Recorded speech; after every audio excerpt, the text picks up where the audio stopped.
नाही, खरं तर कोल्हापूर पोलीस दलातील LCB म्हणजे ज्याला लोकल क्राईम ब्रांच म्हणतो, त्या खुर्चीसाठी चाललेले वाद हे अक्षरशः दुर्दैव म्हणालेले शिस्तभंग, उलट हे शिस्तभंगच म्हणायला लागेल. वास्तविक डिसिप्लिनचा हा खाता आहे. पण डिसिप्लिन कुणाला लावताय तुम्ही? ज्यांना कुणाला पाठीमागं आपल्याला आधार नाही त्यांना डिसिप्लिनची भाषा करताय.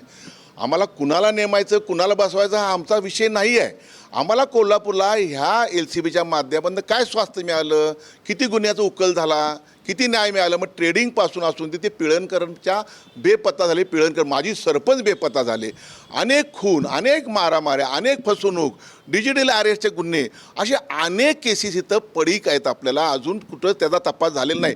वारणा नगरच्या दरोड्यापासून ते आत्तापर्यंत 10 वर्षाचं ऑडिट ह्या महासंचालकांनी जर केलं आणि जेव्हा त्यांना एक जबाबदार माणसं 2 तिथं नेमली, त्याची समिती नेमली, तर लक्षात येईल की आमचा जो विषय ह्या खुर्चीखाली दडले काय.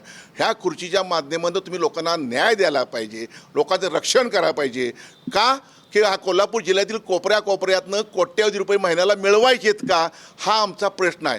ह्याचा शोध आणि हे घेणं महत्त्वाचं आहे, ह्याचा शोध घेणं महत्त्वाचं आहे की खुर्चीला ह्या महत्त्व काय आहे. आणि म्हणून आम्ही म्हटलं ह्या खुर्चीखाली दडले काय हे तपासण्याचं काम दातेसाहेब, गृहमंत्री साहेब आणि पालकमंत्र्यांचं आहे.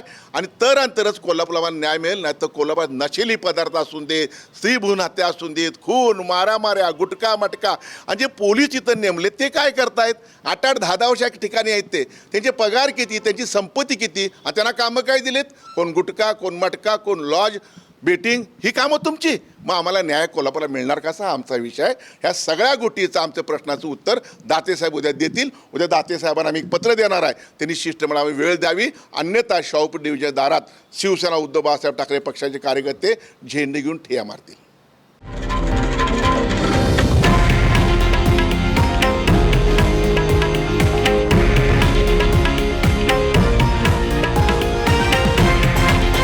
हे आहे देशातील नंबर 1 न्यूज नेटवर्क आणि आपण पाहत आहात TV9 मराठी, एकमेव.